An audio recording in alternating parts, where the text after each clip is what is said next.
బాబు పరిగెడుతుంటే మోకాళ్ళు అడ్డం పెట్టుతుంటది సిఆర్‌డిఏ. అమరావతి రైతుల కోసం బాబు నానా తిప్పలు పడుతుంటే, వాళ్ళని నానా తిప్పలు పెడుతున్నారు అన్నటువంటిది మనం చెప్పట్లేదు. ఈనాడు రాస్తున్నటువంటి వార్త. కాబట్టి ఇది ఖచ్చితంగా ఆలోచించాల్సినటువంటి అంశం.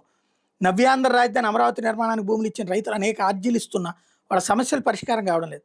ప్రతి శుక్రవారం ప్రత్యేకంగా ప్రజా ఫిర్యాదులు స్వీకరిస్తున్న ఆశించిన ఫలితం కనిపించడం లేదు. కొన్ని సమస్యల పరిష్కారానికి విధానపరమైన నిర్ణయాలు తీసుకోవాల్సి ఉండగా మరికొన్నిటి క్షేత్రస్థాయిలోని అధికారులు పరిష్కరించాల్సి ఉంది. నిర్మాణాత్మక చర్యలు తీసుకోవడంలో కొందరు అధికారులు చొరవ చూపడం లేదు.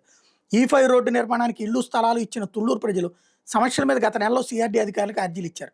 వాటిని ఉన్నతాధికారులకు పంపించామని సమస్య పరిష్కారమైనట్టుగా ఫోన్లకి సందేశాలు కూడా పంపించేశారు. దీంతో రైతులు మండిపడుతున్నారు.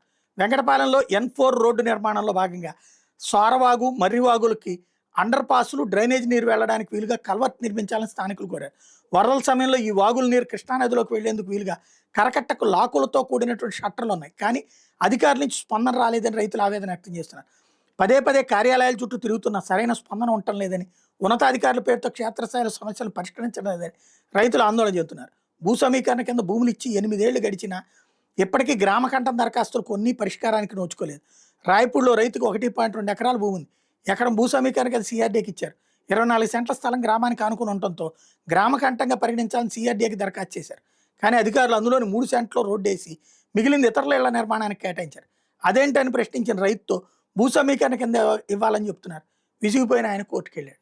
ఇది సమస్య. దీన్ని ఎవరు పరిష్కరించాలా? అధికారులు పరిష్కరించగలరా? వాళ్ళ చేతిలో అధికారం ఉందా? నిర్ణయాలు తీసుకుంటుంది నారాయణ. మరి ఆ శుక్రవారం పూట నారాయణ గారు కూడా అక్కడే ఉండి అప్పటికప్పుడు పరిష్కరిస్తే బాగుంటుంది కదా. అది ఆలోచించుకోవాలా.